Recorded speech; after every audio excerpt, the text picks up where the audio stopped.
ಕರ್ನಾಟಕದ ಅನಾಮಧೇಯ ಭಕ್ತರೊಬ್ಬರಿಂದ ಅಯೋಧ್ಯೆಗೆ ಭಾರೀ ಕೊಡುಗೆ ಹೋಗಿದೆ.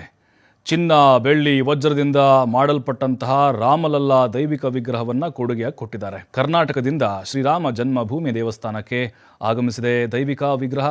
ಇನ್ನು ದೇವಾಲಯದ ಆವರಣದಲ್ಲಿ ಪ್ರತಿಷ್ಠಾಪಿಸೋಕೆ ತಯಾರಿಯನ್ನ ಮಾಡಿಕೊಳ್ಳಲಾಗ್ತಾ ಇದೆ. ಇಂದು ಮಧ್ಯಾಹ್ನ ಕರ್ನಾಟಕದಿಂದ ಅಯೋಧ್ಯೆಗೆ ಆಗಮಿಸಿದೆ ದೈವಿಕ ವಿಗ್ರಹ. ಆದರೆ ಇದನ್ನ ಯಾರು ಕಳುಹಿಸಿದ್ದಾರೆ ಎಂಬುದು ಇನ್ನೂ ಕೂಡ ತಿಳಿದು ಬಂದಿಲ್ಲ. ಪ್ರತಿಮೆಯು 5 ಕ್ವಿಂಟಾಲ್ ತೂಕ ಇದೆ ಅಂತ ಅಂದಾಜು ಮಾಡಲಾಗಿದೆ. ಶ್ರೀರಾಮ ಜನ್ಮಭೂಮಿ ತೀರ್ಥಕ್ಷೇತ್ರ ಟ್ರಸ್ಟ್ನ ಸದಸ್ಯ ಡಾಕ್ಟರ್ ಅನಿಲ್ ಮಿಶ್ರಾ ಹೇಳಿಕೆಯನ್ನು ಕೊಟ್ಟಿದ್ದಾರೆ. ಸಂತ ತುಳಸಿದಾಸ ದೇವಾಲಯದ ಬಳಿಯ ಅಂಗದ್ ತಿಲಾದಲ್ಲಿ ಸ್ಥಾಪಿಸೋಕೆ ತೀರ್ಮಾನ ಕೈಗೊಂಡಿದ್ದಾರೆ. ಬೆಂಗಳೂರು ಮೂಲದ ಮಹಿಳೆಯೊಬ್ಬರು ಈ ಕೊಡುಗೆಯನ್ನು ಕೊಟ್ಟಿರುವ ಬಗ್ಗೆ ಮಾಹಿತಿ ಇದೆ. ಹಾಗಾದ್ರೆ ಈ ಪ್ರತಿಮೆಯ ವಿಶೇಷತೆ ಏನು? ವಜ್ರ, ಪಚ್ಚೆ, ನೀಲಮಣಿಯಂತಹ ಹಲವು ಅಮೂಲ್ಯ ಕಲ್ಲುಗಳಿಂದ ಕೂಡಿದೆ. ಇದು ತಾಂಜಾವೂರು ಶೈಲಿಯಲ್ಲಿದೆ. ರಾಮನ ಕಲಾಕೃತಿ 800 ಕೆಜಿ ತೂಕ, 10 ಅಡಿ ಎತ್ತರ ಮತ್ತು 8 ಅಡಿ ಅಗಲ ಇದೆ. ಅಂದಾಜು ವೆಚ್ಚ 25ರಿಂದ 30 ಕೋಟಿ ರೂಪಾಯಿ ಆಗಿರಬಹುದು ಅಂತ ಅಂದಾಜು ಮಾಡಲಾಗಿದೆ. ದಕ್ಷಿಣ ಭಾರತದ ಕರಕುಶಲತೆಯನ್ನು ಬಳಸಿ ಇದನ್ನು ನಿರ್ಮಿಸಲಾಗಿದೆ.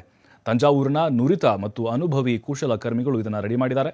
ಇದು ಹೆಚ್ಚು ಕಲಾತ್ಮಕ ಮತ್ತು ಆಕರ್ಷಕ ನೋಟವನ್ನು ಒಳಗೊಂಡಿದೆ. ಹೊಸ ವಿಗ್ರಹವು ರಾಮಲಲ್ಲಾ ವಿಗ್ರಹದ ನಿಖರವಾದ ಪ್ರತಿರೂಪವಾಗಿದೆ.